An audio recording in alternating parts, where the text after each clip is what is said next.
Welcome to Ask Cadence, everybody. My name is Pete Wright, sitting around the round table here with Scott Lissit, Director of Service Delivery. Another week, Scott. Pete, good to see you. I love it. And John Patton, still here, CEO of Cadence. Thanks for joining us, John. Still here, Pete. Happy to participate today. This is, I really like this topic. The question is, my project is in chaos.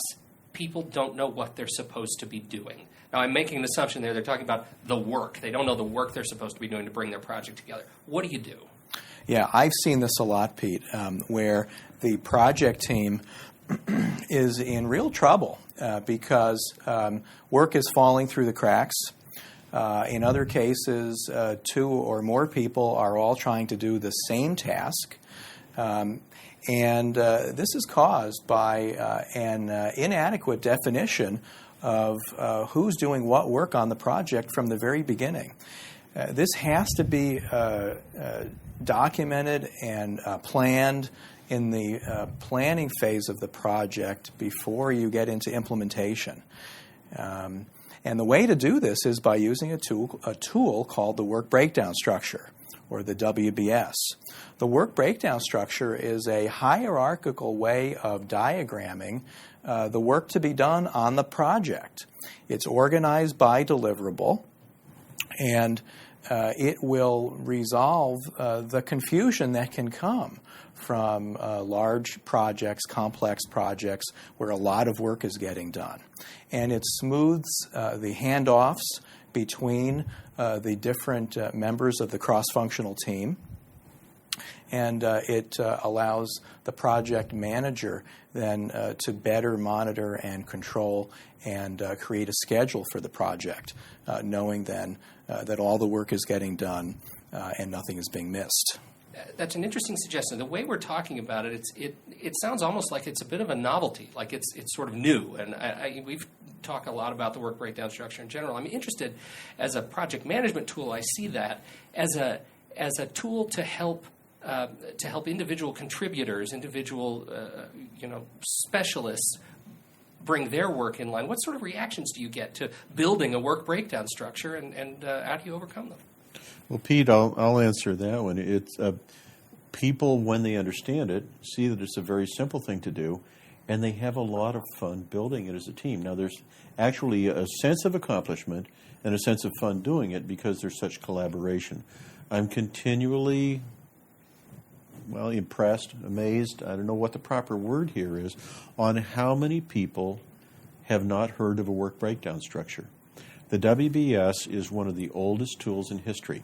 Monuments in ancient history were built using a work breakdown structure, breaking the pieces down to small enough elements so that individuals could perform them. So just to give a visual image to anybody who is not a certified professional listening, the work breakdown structure looks like an organization chart. But instead of having people's names in it, we put pieces of work. So where the president normally goes, we put the name of the project. Where the vice presidents and the directors go, we put the deliverables on the project. Then underneath each one of the deliverables, we show the individual pieces of work, that is, the tasks that are necessary to complete a deliverable. And this is a structured way to make sure that we know what all the work of the project is. Before we go too much further, I would wonder if you could give us some guideline on who is actually involved in building the work breakdown structure. The entire team needs to participate in creating the work breakdown structure. And a best practice is to have the team together in a room, physically present in one location, and assign different parts of the project to individual team members, and they can take the first crack at creating the tasks. They can put them on little Post-it notes and put them on the wall. This is just a wonderful way to create teamwork and camaraderie among the team members, and create a working session that allows each team member, which may be representing a different function within the organization, to see what the other functions are doing and create a cohesive approach to getting the work done on the project.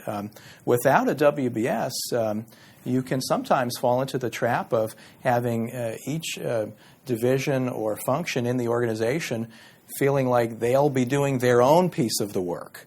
And they don't know what the other parts of the company are doing, and now you can get yourself into real trouble. But I want to echo what John said earlier, which is that I've gone into some companies and asked for a show of hands when I teach a seminar, how many of you have seen a WBS? And nobody raises their hand. And when they finish doing their first one during the seminar, people come up to me and said, I wish I had been doing this 7 years ago, because it would have made our life so much easier here.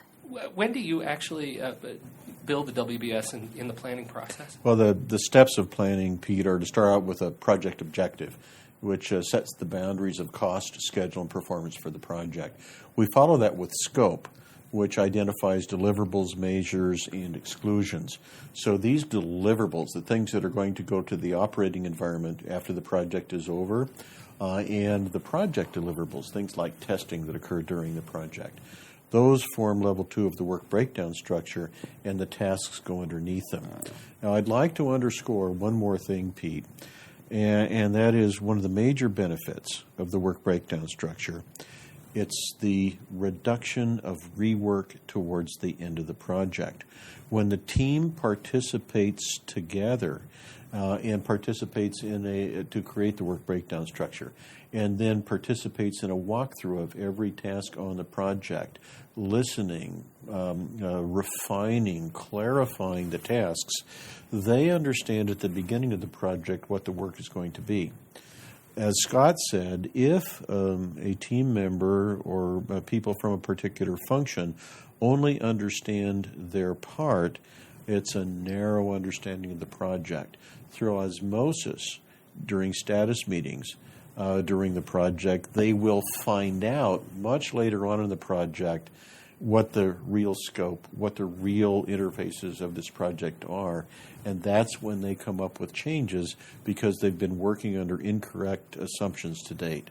So not only does it give people peace of mind by understanding what the total breadth and depth of the project is from a work standpoint, it actually reduces the duration of the project by avoiding rework.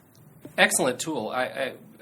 I'm surprised that to hear that you guys also are surprised to hear that people don't use the WBS. And we've talked about some other of the tools that go into the project plan. I'll put a link to all of the Cadence tools and templates that we offer on the website in the podcast feed. So make sure to check that out.